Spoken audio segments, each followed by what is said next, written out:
This question is from NEET 2025 examination. The statement of the problems is a model for quantized motion of an electron in a uniform magnetic field B states that flux passing through the orbit of electron is nh upon E. Flux की value दी हुई है nh upon E.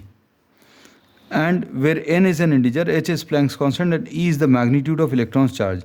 According to the model, the magnetic moment of an electron in its lowest energy state. अब lowest energy state पर n की value 1 होगी, ये अभी हम लोग यूज़ करेंगे. और फ्लक्स का जो फार्मूला है, फ्लक्स का फार्मूला b इंटू ए होता है, and this is b into pi r square.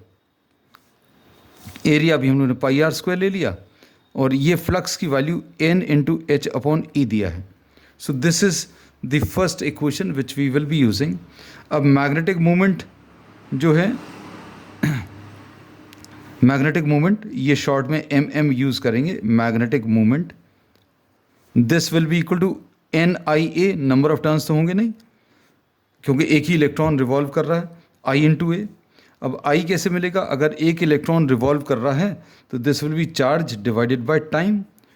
T is what the time taken to complete one revolution. एक चक्कर लगाने में कितना समय लग रहा है, और ये निकाला जा सकता है कैसे?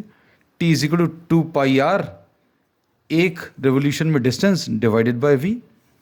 तो अब इसमें I की वैल्यू E अपॉन टी रख दिया, charge upon time, into area को पाई आर स्क्वायर.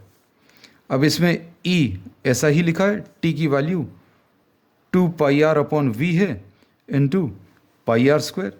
अब इसमें पाई और पाई कैंसिल होगा, एक आर कैंसिल होगा, तो ये ई वी आर अपॉन 2. तो ये रिजल्ट आपको डायरेक्टली अगर याद है तो आप इसको डायरेक्टली यूज़ कर सकते हैं. फिर दूसरा एक और रिलेशन जो यूज़ करेंगे, r is equal to m v upon q B.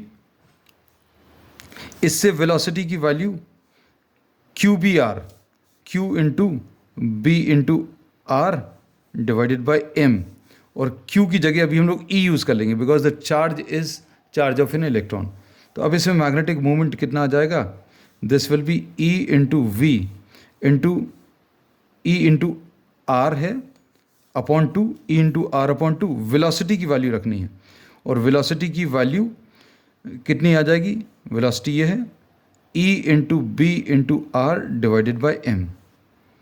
अब इसमें b into are square, b into are square की वैल्यू यहाँ से रखेंगे, b इंटू आर स्क्वायर. तो b इंटू आर स्क्वायर की यहाँ से वैल्यू कितनी आ जाएगी? यहाँ पर लिख दे रहे हैं, b into are square will be equal to N H, N into H upon pi into E. ये वैल्यू यूज़ कर लो. तो इसमें ये ई स्क्वायर लिख लिया, फिर उसके बाद 2m लिख लिया. b इंटू आर स्क्वायर की value N H upon pi E लेंगे, and for the lowest state n की वैल्यू 1 होगी. n की वैल्यू 1 रख लो, तो मैग्नेटिक मूवमेंट की value h into E upon 2 pi m आएगा, and this is given in the fourth option.